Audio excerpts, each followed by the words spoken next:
Do you consider yourself more of an activist than a sex advice columnist? I feel like I have an activist impact, but I don't think of myself as an activist. I'm very bad at forming coalitions and very bad at holding my tongue. I'm very bad in sort of activist circles and environments. I like the independence of being able to write and blog and have opinions and make things happen without having to get buy-off from a whole bunch of people sitting around a conference table. Now, the video has been seen by how many people? Ours, like 1.2 something million now. Joel Byrne's video has been seen by, I think, almost 3 million people. The President's by 1 million people. There's a whole bunch of them now that have been viewed 1 million or more times. We think there are about 10,000 videos now. It's very hard to come up with a definitive number because we haven't favorited all of them. They're not all on our site.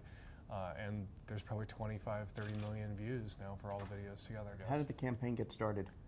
I heard about Justin Aberg in Minnesota and Billy Lucas in Greensburg, Indiana. Justin Aberg was a 15-year-old who killed himself in Minnesota this summer after being bullied in his high school.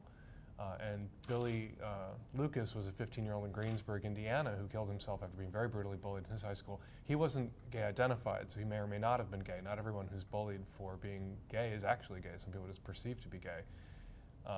And I was just stewing on these kids, and the reaction you always have as a gay adult is, I wish I could have talked to that kid, been able to tell him that it gets better. Because when a 15-year-old or 13-year-old kills himself because he's gay, what he's saying is he can't picture a future with enough joy in it to compensate for the pain he's in now, to make enduring this and getting through it worth it.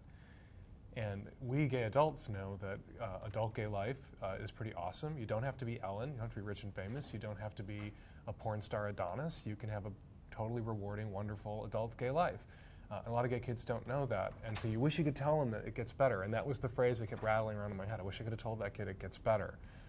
But I would never get permission. And that was the other thing that was rattling in my head. I would never get permission because, if gay adults reach out to gay children, we're accused of being pederasts and pedophiles and recruiting, so we don't talk to them.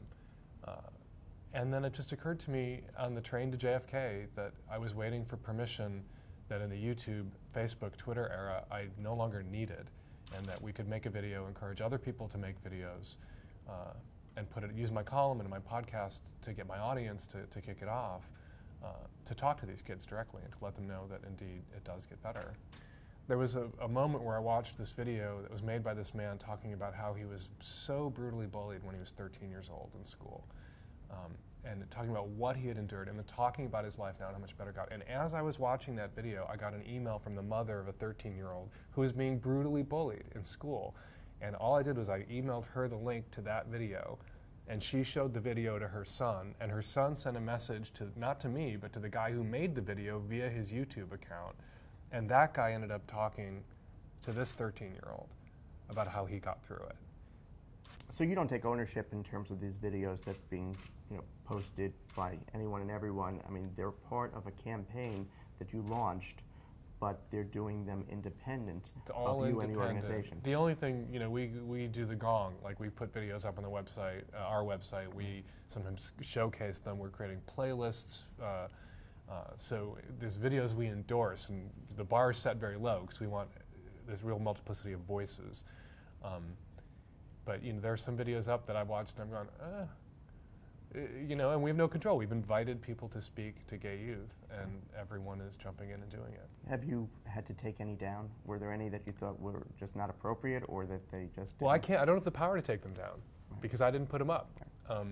There are some that we put up that people thought we should take off our site because they acknowledge sex. And I'm sorry, but sex is one of the ways it gets better.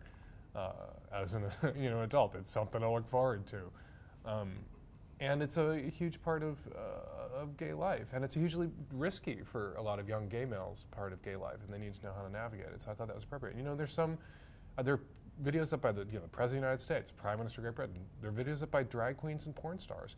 Well, some kids want to grow up to be president. Some kids want to grow up to be a fabulous drag queen, and they need to hear from the drag queen kids want to hear from the drag queen, and the Politico kids want to hear from the president. And I thought they both belonged. Right. We got grief for ours because we tell our how we met story, which involved, gay men flirting. Terry walks up to the coat check, and the drag queen says, "Tell him. Don't tell me again. Tell him. He's standing right in front of you. Tell him." And what did I say to you? You said, Tell him. he said, "You've got a really beautiful mouth." I think it was more deliverance. I said, "You have a pretty mouth." Yeah, okay. And then what did you say to me? I said, Which is even cheesier. I'm sorry, this is so cheesy.